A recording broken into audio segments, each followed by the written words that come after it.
कृष्णाय वासुदेवाय हरये परमात्मने प्रणतु क्लेशनाशाय गोविन्दाय नमो नमः। मंचे उपविष्ट राष्ट्रीय सन्त श्री श्री प्रदीप्तानंद जी महाराज, श्री श्री तेजस्वानंद जी महाराज, সেই সঙ্গে বিদেশ থেকে এসেছেন অতিথিবৃন্দ এবং লক্ষ লক্ষ মানুষের শক্তিদাতা হিন্দু সমাজের প্রাণপুরুষ মাননীয় শ্রী তপনদা এবং তার সহকর্মীবৃন্দ, সেই সঙ্গে সঙ্গে ভারত মায়ের শক্তি এবং গৌরব স্বরূপ আমার ভাতৃশক্তি মাতৃশক্তি, সবাইকে আমি প্রণাম নিবেদন করি। আজ বড় আনন্দের দিন যে হিন্দু সংহতির আজ আমরা এই অনুষ্ঠানে এসেছি, তৃতীয় বর্ষ বার্ষিকী সভা। এই হিন্দু সংহতি যখন গর্ভাবস্থায় ছিল, মাত্র তার 1 মাস মাত্র আয়ু, সেই সময় গঙ্গাসাগরের গর্ভ অবস্থাতেই সমস্ত অসুর শক্তি এই হিন্দু সংহতিকে গর্ভই বিনাশ করার চেষ্টা করেছিল। কিন্তু ভারত মায়ের অপার কৃপায় তপনদার বিশেষ নেতৃত্বে সেই হিন্দু সংহতিকে কেউ তার গর্ভেই বিনাশ করতে পারেনি। অর্থাৎ গঙ্গাসাগরে তার যখন প্রথম শিবির লাগে তখনই তাকে নিশ্চিহ্ন করে দেওয়ার চেষ্টা করেছিল অসুর শক্তি। তাকে কেউ রুখতে পারেনি, তাকে কেউ মারতে পারেনি। আজ তার 3 বছর তার বার্ষিক দিবস। তাই যাকে গর্ভে বিনাশ করতে পারেনি এমন শক্তিশালী হিন্দু সংগঠন হিন্দু সংহতি রূপে আজ বাংলার বুকে দাঁড়িয়ে গেছে। আজ হাজার হাজার মানুষ আপনারা সেই হিন্দু সংহতির ব্যানারে তার নিচেই এসেছেন মাননীয় শ্রী তপনদার নেতৃত্বে। আজকের দিন আমাদের জানতে হবে আমাদেরকে তপনদা এখানে কেন ডেকেছেন। আমরা গতকাল দেখেছি সিপিএম তার লক্ষ লক্ষ হাজার হাজার মানুষকে এক জায়গা করেছিল, কিন্তু তাদের উদ্দেশ্য কি ছিল? আমাদের উদ্দেশ্য কি? তাদের উদ্দেশ্য তাদের গদি যেন কেউ ছিনিয়ে না নেয়। আবার অন্য লোকে আমরা জানি আজকের বিরোধী শক্তি যারা বিরোধী দলনেতা দলনেত্রী তারাও বড় বড় জনসভা করছে। তাদের করার উদ্দেশ্য কি? তারা যেন সেই রাজ সিংহাসনটা পায়, রাজসত্তা পায়, এটা তাদের উদ্দেশ্য। কিন্তু আমাদের মাননীয় শ্রী তপনদার আজকের দিনে আমাদেরকে গ্রাম গ্রাম থেকে ডাকার উদ্দেশ্যটা কি? কেন এই সাধু সন্তকে এইখানে ওদের মধ্যে বসিয়ে রেখেছেন? কেন বিদেশ থেকে অতিথি এনেছেন? উদ্দেশ্য কি তপনদার? তিনি কি চায়? তিনি ওকে রাজসত্তা চান না কি তার উদ্দেশ্য? সেটা আজ আমাদের সবাইকে জানতে হবে। কারণ আমরা প্রতিটি মানুষ রাজনীতির সম্বন্ধে ভালো জানি। প্রতিটি মানুষ আমরা কেউ না কেউ কোনো না কোনো রাজনীতির আমরা ব্যানারের নিচে আছি। কিন্তু হিন্দু সংহতির কি লক্ষ্য, কি উদ্দেশ্য, কি এর কাজের গতিবিধি, সেটা আজ আমাদের খুব সংক্ষেপে জানার বিষয়। আমরা জানি আমাদের সারা বাংলা পরিবর্তন চায়, আর সেই পরিবর্তনের ডাক দিয়েছেন মাননীয় শ্রী মমতা ব্যানার্জি। মমতাজি তিনি বলেন মা মাটি মানুষের জন্য আমার লড়াই। আমি বলবো মমতাজি যদি মা বলে থাকেন যে মার জন্য তিনি লড়াই করবেন, মাটির জন্য লড়াই করছেন এবং মানুষের জন্য লড়াই, হিন্দু সংহতির লড়াই হবে। মা বলতে তিনি কোন মায়ের জন্য লড়াই করছেন? বাংলায় এত পত্রিকায় এত খবর টিভিতে আমরা দেখতে পাই, আমরা জানি রানাঘাটে ধানতলায় 60 জন মহিলার উপরে সারা রাত ধর্ষণ করেছিলেন, মুসলমানেরা মাদ্রাসা উদ্বোধন করেছিলেন। মমতাদির সেদিন কিন্তু সেই হিন্দু মায়েদের জন্য কোনো লড়াই আমরা দেখিনি, কোনো লড়াই দেখতে পাইনি। কিন্তু মমতাদির চোখের জল ঘটি ঘটি পড়েছে রিজাউনের মায়ের জন্য। রিজাউনের মায়ের জন্য মমতাদির চোখের জল পড়ে, কিন্তু বিবেকানন্দ নেতাজি নিতাই গৌড়ের মা এটার মায়ের জন্য মমতাদির কোথাও কোনো আন্দোলন আমরা আজ দেখতে পাচ্ছি না। তাই আমাদের আন্দোলন মায়ের জন্য নয়, মাতার জন্য। কোন মাতা? হিন্দু সংহতির আন্দোলন হবে মা নয়, মাকে ছেড়ে মাতার জন্য। এই আন্দোলন গো মাতার জন্য, এই আন্দোলন নিতাই গৌর, এই আন্দোলন বিবেকানন্দ প্রণবানন্দের মায়ের জন্য।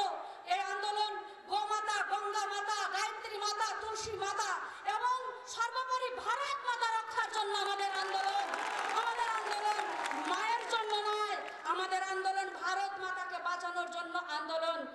তৃণমূল নেত্রী বলেছেন মা মাটি, মাটি মানে সিঙ্গুরের কৃষি জমি, মাটি মানে নন্দীগ্রামের জমি, মাটি মানে বাংলার কৃষকদের জমিকে বাঁচানোর তিনি নাম করে রাজনীতির সত্তায় আসতে চাইছে, কিন্তু কিন্তু হিন্দু সংহতির লড়াই চলবে মাটি নয়, মাতৃভূমির জন্য লড়াই, মাতৃভূমির জন্য।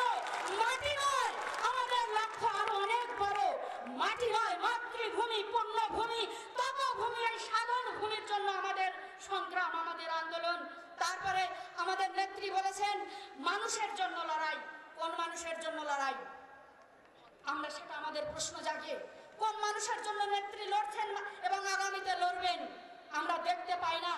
রিজাউনের জন্য তিনি যত কেঁদেছেন, আমাদের ঘরে ঘরে কত সুভাষ, কত দীনেশ, আমাদের ঘরে ঘরে কত নয়নার মা কেঁদে বেড়ায়, হিন্দু সংহতিরা কাছে কত আমাদের ভাইরা আসে, সেই সমস্ত মানুষদের জন্য দিদির কাছে কি কোনো খবর যায় না?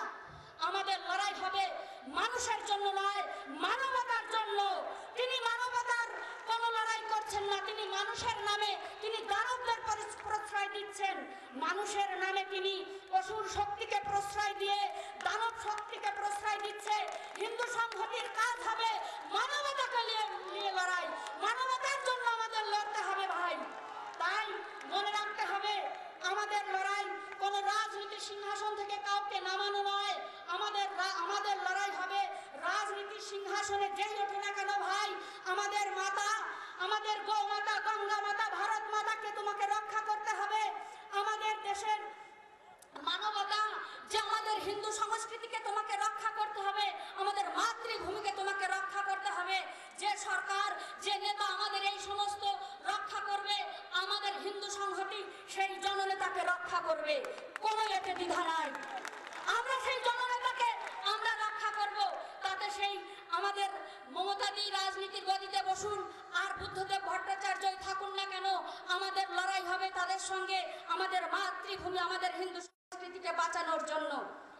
বড় অবাক লাগে, আমাদের দেশে হিন্দুরা যখন একটা ছেলেকে বিয়ে দিতে যায়, পরিবারটাকে সুস্থভাবে চালানোর জন্য একটা সুন্দর মেয়ে, পাত্রীর গুণ বিচার, তার বংশ সুন্দরভাবে কতবার দেখে শুনে নিয়ে আসে, নির্বাচন করে।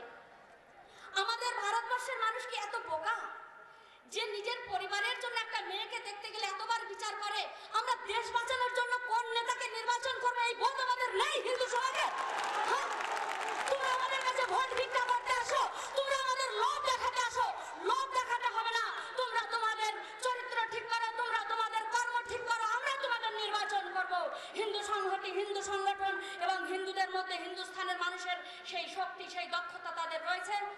যে কথা আমি বলছিলাম যে আমাদের বুঝতে হবে আজকের দিন আমাদের কি করণীয়। আমরা হিন্দু সংহতি, আমরা কোনো রাজনীতির ব্যানারে আজকে আসিনি। হিন্দু সংহতির একটাই কাজ মনে রাখতে হবে, আজ হিন্দুস্থানে, এই হিন্দু ভূমিতে মুসলিম তোষণের নামে হিন্দু শোষণ হচ্ছে। আমরা এই হিন্দু শোষণ হতে দেব না। মুসলিম কোনোদিন তোষণ হয় না, মুসলিম তুষ্ট হয় না। পাকিস্তান নিয়ে তারা তুষ্ট হয়নি, বাংলাদেশ, আফগানিস্তান নিয়ে তারা তুষ্ট হয়নি। আজকের নেতারা যতই তারা তুষ্ট করার চেষ্টা করুক, কোনোদিন তারা তুষ্ট হবে না। ও জাতিকা তুষ্ট হতে জানে না, তাই তো রাম মন্দিরের এত সুন্দর রায় দিলে তারা খুশি মনে মেনে নিতে পারলো না। তাই রাজনীতির নেতাদের কাছে আমার বলার, আমার আবেদনের বিষয় যে হে রাজনেতার নেতা নেতৃবৃন্দ, মুসলিম তোষণের নামে হিন্দু শোষণ হিন্দুস্থানে আর কতকাল করবেন?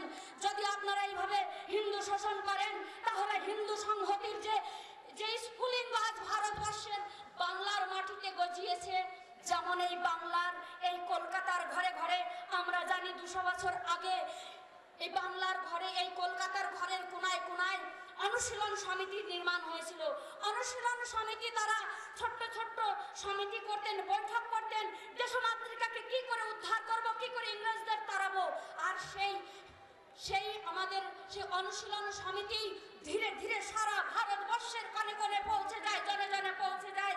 আমার আত্মবিশ্বাস হিন্দু সংহতির সেই আগুন, দেখুন আমাদের যে তপনদা হিন্দু সংহতির যে লোগোটা করেছে তাতে আগুনের স্ফুলিঙ্গ দেখাচ্ছে। এই হিন্দু সংহতির আগুন একদিন ভারতবর্ষের জনে জনে কোণে কোণে পৌঁছে যাবে। আর এই হিন্দু সংহতির সেই জনে জনে কোণে কোণে পৌঁছে যাওয়ার পর আমাদের কাজ কি? আজও আমাদের কি কাজ মনে রাখতে হবে? হিন্দু সংহতির কাজ আমাদের উপরে, আমাদের সমাজের উপরে, আমাদের মাতৃজাতির উপরে আজ যে আক্রমণ চলছে, এই আক্রমণের হাত থেকে আমাদের বাঁচার জন্য প্রথম দরকার প্রতিরোধ গড়ে তোলা।